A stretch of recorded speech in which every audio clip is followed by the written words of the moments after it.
তারা সমকামিতায় লিপ্ত হবে, পুরুষে পুরুষে অকাম করবে, মহিলা মহিলা অকাম করবে। রসুলের স্পষ্ট ঘোষণা, তিরমিজি শরীফের হাদিস। আল্লাহ রসুল বলছেন, যেই মহিলা আরেক মহিলার সাথে অকাম করবে, যেই পুরুষ আরেক পুরুষের সাথে অকাম করবে, তাদেরকে দুজনকে হত্যা করো। কার বিধান? আল্লাহ নবীর সরাসরি এই বিধান। আর এই পৃথিবীতে সর্বপ্রথম একটি জাতিকে আল্লাহ উল্টা করে ধ্বংস করেছেন। সেই জাতির নাম কি? লূত আলাইহিস সালামের জাতি। যেই জাতিটা এখন একটা সাগরে পরিণত হয়েছে, যেটার নাম হলো মৃত সাগর বা ডেড সি। কথা বলুন ঠিক কিনা? শুধুমাত্র এই অপরাধের কারণে। কারণ আল্লাহ পাক মানুষ সৃষ্টি করে পুরুষ আর নারী দ্বারা যৌন কাজ চরিতার্থ করার জন্য পাঠিয়েছেন। তুমি যদি আবার, আরে এরা তো পশুও করে না। কোনো পশু আর একটা পুরুষ পশুর সাথে অকাম করে? কথা বলছে না কেন? কোন মুরগি আর একটা মহিলা মুরগির সাথে আর একটা পুরুষ মুরগির সাথে এরকম করে? এটা মুরগির চেয়েও খারাপ। কথা বলছে না কেন? এইগুলো আবার মিডিয়ায় ভাইরাল করে দিচ্ছে এই যুব সমাজকে। এই যুবতী, এই যুবকগুলো এই তরুণ তরুণীদেরকে নষ্ট করছে। পশ্চিমা ওই বেহায়াপানা ওরা জানে মুসলমানদের মধ্যে এই সমকামিতা যদি আমরা চালু করতে পারি, ওরা তাহাজ্জুদ পড়লেও জাহান্নামে যাবে। কথা বলুন ঠিক কিনা? এই কারণে ওরা বিভিন্ন অশ্লীল ভিডিও বানিয়ে, পুরুষে পুরুষে মেয়ে মেয়ে অকামগুলো এই ভিডিও বানিয়ে আজকে মুসলিম তরুণ তরুণীদের মধ্যে, মুসলিম যুবক যুবতীদের মধ্যে ছড়িয়ে দিয়ে তারা তাদের কাজে সাকসেসফুল হয়েছে। তার প্রমাণ হলো বিলকিস রাখি। কথা বলুন ঠিক কিনা? এই জন্য আজকের এইখান থেকে, যেহেতু আমার এই আলোচনাটা ইউটিউবে অনলাইনে যায়, লাখ লাখ মানুষ দেখে ফেলে, আমার বন্ধুগণ আমি বলতে চাই, যারা আইন শৃঙ্খলা নিয়োজিত আছে, বাংলাদেশের এই পবিত্র ভূমিতে, শাহজালাল শাহপরান আর আল্লাহর ওলিদের পবিত্র ভূমিতে, আলেমুলামার পবিত্র ভূমিতে এই নেক্কারজনক ঘটনার যথারীতি শাস্তি প্রয়োগ করে, আইন করে এগুলো বন্ধ করার দরকার আছে। কথা বলুন ঠিক কিনা? আর এগুলো এই বন্ধ হোক। কারা কারা থাম দুহাত তুলে দেখান তো, লিল্লাহি তাকবীর, আল্লাহ কবুল করুন, আমিন। আমার বন্ধুগণ, আমার ভাইয়েরা, এই কথাগুলো বললাম, এগুলো সচেতন করার দরকার। কথা বলুন ঠিক কিনা? এটা ইসলামে জায়েজ দেয়। 4 শ্রেণীর মানুষের উপরে আল্লাহর গজব আছে। কয় শ্রেণীর? জোরে বলেন। এক, যেই পুরুষ মহিলার সাথে, কিছু পুরুষ আছে না ভাই, আল্লাহ বানাইছে আরে পুরুষ বানাইছে, তোরা ন ও মহিলা হওয়ার চেষ্টা করে, কানে পরে দুল আছে কি নাই? এগুলো যে বিটিএসটা কি জানে, এক গজব আইছে। এই গজবগুলো, এই বিটিএস এর বিরুদ্ধে কথা বললে মহিলারা খুব রাগে, কারণ বর্তমান বাংলাদেশের মহিলারা ফ্যান বেশি।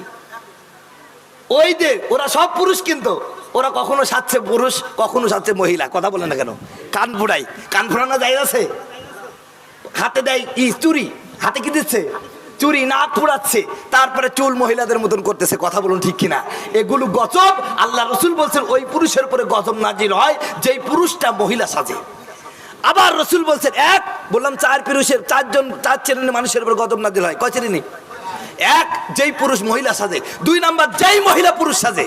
কিছু কিছু আমাদের সমাজের লোক আছে, ছেলে হয় না, বারবার মেয়ে হয়, মেয়েকে পুরুষ সাজায় চলায়। আছে কি নাই? তুমি হলো গজব, তোমার মেয়ে আর এক গজব। কথা বলুন ঠিক কিনা? আরে বেটা, মেয়ের তো লাভ আছে। রসুল বলছে যার ঘরে মেয়ে হয় তার ঘরে আল্লাহর রহমত আসে। কথা বলুন ঠিক কিনা? আর তুমি মেয়ে হয় বলে, তোমার ছেলে নাই বলে মেয়েকে ছেলে সাজায়া, মেয়েদের কি বলাচ্ছে আজকে? মেয়েরা জিন্সের প্যান্ট পরতেছে, গেঞ্জি পরতেছে, পুরুষ সেজে চলতেছে।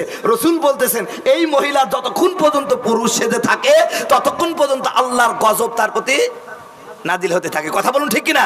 3, যেই লোকটা, যেই মহিলাটা খারাপ কাজ করে, অসামাজিক কাজে লিপ্ত হয় পশুর সাথে। কিছু পশু আছে না বাংলাদেশে, পুরো মানুষ নামে কিছু পশু আছে যারা মানুষ বাদ দিয়ে পশুর সাথে অকাম করে। কিছু মহিলা আছে মানুষ বাদ দিয়ে পুরুষের সাথে অকাম করে। আছে কি নাই? আল্লাহর গজব এদের প্রতি আসে। 4, যারা সমকামিতায় লিপ্ত হয়, এদের প্রতি আল্লাহর গজব নাজিল হয়। সুতরাং এই গুনাহ কি করা যাবে? কথা বলছে না কেন? এই গুনাহ করা যাবে? আল্লাহ আমাদের আমল করার তৌফিক দান করুন। বলছিলাম যে রহমতের ফেরেশতার পাখা দেখা যাবে, এই চোখটা হতে হবে সেরকম চোখ, যেই চোখটা হতে হবে ইমাম আবু হানিফার ছিল। কথা বলুন ঠিক কিনা? আমার বন্ধুগণ, আমার ভাইয়েরা, গভীর মনোযোগ দিবেন। হযরত ইমাম আবু হানিফা রাহিমাহুল্লাহ, আমার ভাইয়েরা কেমন ইমাম ছিলেন দেখেন। একদিন তিনি ওযু করতেছেন, ওযু করতেছেন এমন অবস্থা, একটা যুবক এসে ইমাম সাহেবের সামনে ওযু করেছেন। ইমাম সাহেব যুবকের ওযুর পানির দিকে তাকায় তাকায় মুস্কি হাসেন। আমার বন্ধুগণ, আমার ভাইয়েরা, হুজুর যদি হাসে দোষ আছে কি নাই? আমাদের সমাজে হুজুরদের অনেক দোষ। হুজুর যদি একটু জোরে হাঁটে বলবো এটা দাওয়াত খাইছে। কথা বলছে না কেন? হুজুর যদি একটু আস্তে হাঁটে বলবো রে বাবা পরের পেয়ে ফ্রি পেয়ে এমন খাওয়া খাইছে হুজুর নড়তেই পারছে না। আছে কি নাই? কিছু মানুষ আছে দাড়িওয়ালা টুপিওয়ালা সহ্য করতে পারে না, দাড়িওয়ালা টুপিওয়ালা দেখলেই অ্যালার্জি। আছে কি নাই? আমাদের গালি দেয় রাজাকার, আমাদের বলে জেম্বি, আমাদের বলে কত কিছু রে ভাই। আমার বন্ধুগণ, আমার ভাইরা যারা আজকে হুজুরদের গালি দিচ্ছ, কবরে প্রশ্ন হবে কয়টা ভাই? কথা বলছে না কেন? কয়টা? কেউ জানেন না কয়টা? আরো জোরে বলেন। 1 নম্বর প্রশ্ন কি? মান রব্বুকা, তোমার রব কি?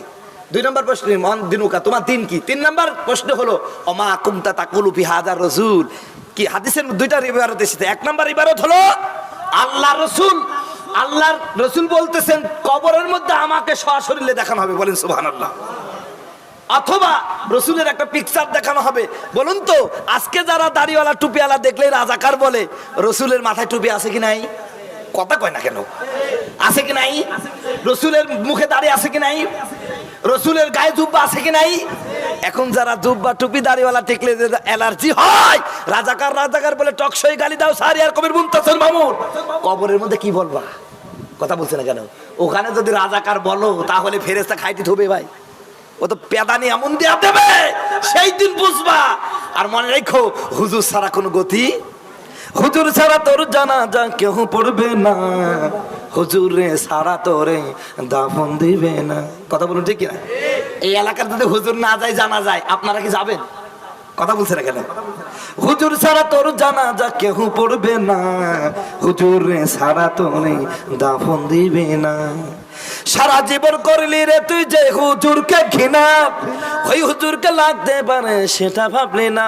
ও তোর মা বাপ যাবে যখন এই দুনিয়া ছেড়ে, ও তোর মা বাপ যাবে যখন এই দুনিয়া ছেড়ে, তখন কিন্তু আসতে হবে টুপিওয়ালার কাছে। কথা বলছে না কেন? ওরা ঠেকাই বললে হুজুর চিনে, ঠেকাই বললে হুজুর চিনে, নাইলে হুজুর চিনে না, হুজুরে সারা তোরে দাফন দেবে না। কিছুদিন আগে একটা আকলু বললো হুজুর লাগবে না, আমার না, সব একাই পারবো। আছে না? আমার বন্ধুগণ ওরা একা করতে গেছিল রাজশাহী। এটা আপনার কোনো রাজনৈতিক গন্ধ নিয়ে না, বাস্তব কথা বলছি। রাজশাহীতে, রাজশাহী যারা সাংগঠনিক সম্পাদক, ওই লোকটা একটু হুজুর সাইজের, মানে হুজুর না, মানে দাড়ি টুপি আছে। তো ওরে বলছে তুই সূরা পড়। উনি পড়তে শুরু করলেন কি ওয়াতিনি ওয়াল যাইতুন ইন্নাল ইনসানা লাফি খুসর হয়েছে। আরেকজন উনাকে বললো দোয়া করতে, যায় দোয়া কর। আমাদের মরহুম প্রেসিডেন্ট শেখ মুজিবুর রহমান সাহেবের শোক দিবসে দোয়া করতে বললো। উনি দোয়া করলো কি জানেন? যেহেতু হুজুর লাগবে না, হুজুর ছাড়া দোয়া করছে, একদম দোয়া কেন হয়েছে দেখেন। আল্লাহ তাআলা যারা বাঙালি জাতির পিতা মরহুম শেখ মুজিবুর রহমানকে হত্যা করলো, তাদের সকলকে তুমি জান্নাত নসিব করে দাও। দেখেন না আপনারা? এরপরে বুঝতেছে হুজুর ছাড়া উপায় নাই। এখন আবার হুজুরদের দেখছি কোলে তোলার চেষ্টা করছে। কথা বলছে না কেন? এই জন্য তো বলছি হুজুর ছাড়া চলবে? হুজুরের শতক দোষ, অনেক দোষ আছে। ইমাম সাহেব অজু করছে, মুসকে মুসকে হাসে। উনি তখন বলছে, যুবক তখন বলছে আসসালামু আলাইকুম হুজুর, আপনি হাসেন কে? কয় এমনি হাসছি। কয় না হুজুর বলেন আপনি এমনি হাসবেন কেন?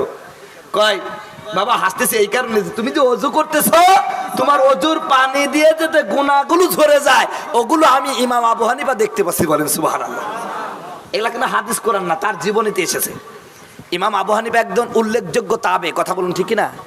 ইনি একজন ইমাম যিনি সরাসরি সাহাবী ছাত্র। বলেন সুবহানাল্লাহ। আরেকজন ইমাম সাহাবী ছাত্র, সেটা ইমাম ইবনে মালিক, হযরতে মালিক রাদিয়াল্লাহু রাহমাতুল্লাহ আলাইহি, উনিও সাহাবীর কি ছাত্র। ইমাম আবু হানিফা রহমতুল্লাহ আলাইহি বলছে, আমি যে দেখতেছি তুমি ওযু করছো, তোমার ওযুর পানি দিয়ে টপ টপ করে তোমার গুনাহগুলো ঝরে যাচ্ছে। বলেন সুবহানাল্লাহ। উনি যুবক আশ্চর্য হয়ে গেছে, হুজুর বলেন তো কি গুনাহ করেছি? তখন আল্লাহ হযরতে ইমাম আবু হানিফা বলছে, রাস্তা দিয়ে আসছিলে একটি সুন্দরী নারীর দেখা হয়েছিল, তুমি ইচ্ছাকৃতভাবে দেখেছো, তুমি এখন ওযু করেছো, তোমার ওই গুনাহটা ঝরে যাচ্ছে। বলেন সুবহানাল্লাহ। এরকম চোখ হওয়া লাগবে। এজন্য আজকে আমরা এই চোখ দিয়ে রহমতের ফেরেশতার পাখা দেখতে পাচ্ছি না, কারণ ওই চোখটা ইমাম আবু হানিফার হয় নাই। এজন্য বোঝাবার জন্য একটা গল্প বলবো, ভাই কষ্ট হবে। এক লোকের চোখে সমস্যা। কি সমস্যা? চোখের সমস্যা। উনি চক্ষু বিশেষজ্ঞ রোগীর কাছে, ডাক্তারের কাছে গেছে, বলছে স্যার আপনি একটু আমার চিকিৎসা দিয়ে দেন। চক্ষু বিশেষজ্ঞ যিনি ডাক্তার, উনি চিকিৎসা পরীক্ষা নিরীক্ষা করার পর বলছে তোমার চোখের আয়ু শেষ, এই চোখ তুলে একটা নতুন চোখ লাগাতে হবে, তাহলে তুমি দেখতে পারবা। উনি বলছেন হুজুর, স্যার আপনি ডাক্তার মানুষ, কত টাকা চান? সুদ ঘুষ খাই, টাকার অভাব নেই, সমস্যা নাই, টাকা যা লাগে দেবো, আমার চোখটা ঠিক করে দেন। ডাক্তারও সেই করে, ঠিক আছে আগামী মাসের 20 তারিখে তোমার ডেট, অপারেশনে আসছে। অপারেশন থিয়েটারে নিয়ে যাওয়া হলো, চোখ তুলে ফেলছে। এইবার চোখ তোলার পরে আই ব্যাংকের, ভালো করে শুনবেন ভাই, ওই যে তাকায় আছেন এদিক ওদিক, ওই আপনি তাকায় আছেন কেন? আমার কথা ভালো লাগছে না? একটু শোনেন ভাই, এদিক ওদিক তাকালে আমার ডিস্টার্ব হচ্ছে। আমি কিন্তু সবাইকে দেখতেছি, আমি মানুষ ছোট, কিন্তু আজ 10 বছর ধরে ওয়াজ করে বেড়াচ্ছি, কথা বুঝতে পারছেন? এই জন্য আপনারা যে কয়জন আমার দিক তাকায় থাকা লাগবে। এখন আমি আপনাদের শিক্ষক, কথা বলুন ঠিক কিনা? এই জন্য এলেম আমার কথা কালকে তো আপনি সমালোচনা করবেন, হুজুর কি বলো বুঝলাম না, এজন্য তাকায় থাকেন আমার দিকে, একটু বোঝার চেষ্টা করেন। প্রিয় ভাইয়ের আবার, এবার ডাক্তার সাহেব অপারেশন করছেন, আসল চোখ তুলে ফেলছে। আসল চোখ তোলার পরে আই ব্যাংক যেখানে চোখ রাখা হয়, আই ব্যাংকের ম্যানেজারকে বলছে একটা চোখ দাও। স্যার বলছে স্যার, আই ব্যাংকের ম্যানেজার বলছে স্যার চোখ তো মানুষের নাই। কয় কি কও? ওর তো আসল চোখ তুলে ফেলছি, নির্দিষ্ট সময়ের মধ্যে যদি না চোখ সংযোজন না করতে পারি তাহলে তো লোকটা কানা হয়ে যাবে, আমার তো ডাক্তারের সমস্যা হয়ে যাবে, তাড়াতাড়ি ম্যানেজ করো। তো উনি পারলেন না, তো একটা ছাগল যাচ্ছিল, ছাগলটা ধরছে, ও চোখ তুলে নিয়ে আসছে, স্যার লাগাই দেন। এবার লাগাই দিয়েছে, লাগাই দেওয়ার পরে আগামী বলছে যে আগামী 14 তারিখে আসো, তোমার ই করা হবে, ব্যান্ডেজ খুলে দেওয়া হবে। ডাক্তার তো জানে কি চোখ লাগাইছে, কথা বলুন ঠিক কিনা? উনি তো মনে ভয় ভয়েছে। এরপরে 14 তারিখে আসছে, ব্যান্ডেজ খুলছে, খোলার পরে এবার বলছে দেখো তো তুমি দেখতে পারো নাকি, পরীক্ষা করে না এরকম। তা উনি তাকাচ্ছে, তাকায় দেখছে, তাকায় তাকতে দেখা যাচ্ছে। স্যারকে বলছে স্যার এই চোখ দিয়ে দেখা যায় ঠিক, কিন্তু এই চোখ তো মানুষের দিকে নজর দেয় না, খালি ঘাসের দিকে যায়। চোখটা কিসের? কথা বলছে না কেন? তো ছাগলের চোখ কি মানুষের দিকে যাবে ভাই? যেখানে ঘাস আছে সেখানে যাবে। তা আমাদের চোখ ভাই আজ সারা দিন আমাদের যুবক যুবতীরা বিভিন্ন স্কাইপে ইমোতে সরাসরি কথা হচ্ছে, কথা বলছে না কেন? এগুলো দেখে দেখে যুবক সারাদিন সারা রাত ঘুমায় না, সকালবেলায় মা 1 গ্লাস দুধ দেয়, মনে করে ছেলে আমার পড়ছে, ওরা কি পড়ছে? কথা বলছে কেন? সারাদিন গল্প করেছে, চ্যাটিং করেছে, স্কাইপে কথা বলেছে, ভিডিও কলে কথা বলেছে। এগুলো দেখে দেখে কি রহমতের ফেরেশতার পাখা দেখা সম্ভব ভাই? চোখটা হতে হবে ইমাম আবু হানিফার মতন, ইনশাল্লাহ এখনো দেখা, এখনো দেখা, কথা বলুন ঠিক কিনা?